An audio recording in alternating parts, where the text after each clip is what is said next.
Сәлем арна көрермендері, қазақша тілді арнаның дамуына үлес қосып тіркелетіңіз. 7 жылға дейін бас бостандығынан айырылуы мүмкін.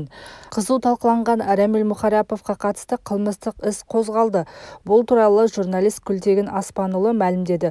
Бұл хабарды журналист өзінің Facebook парақшасында жазды. Ал достар, Рәмил Мұхаряповтың мәлімдемесіне қатысты арыз бойынша қылмыстық іс қозғалды.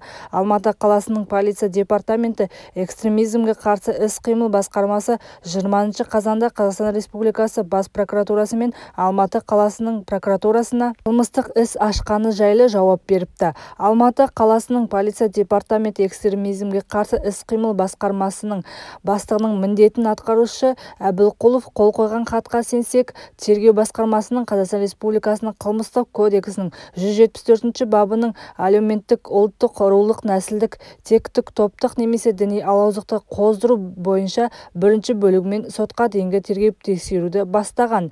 Тергеліп жатқан қылмыстық іс шеңберінде психологиялық, филологиялық сараптама тағайындалды. Оның нәтижелері бойынша процессуалдық шешім қабылданатын болады, деді Әбілқұлов.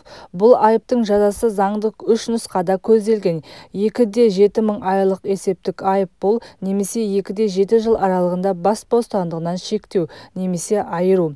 Айыпты деп танылса, сот мән-жайды ескере отырып осы үшеуінің біреуін ғана таңдайды, деп жазды журналист.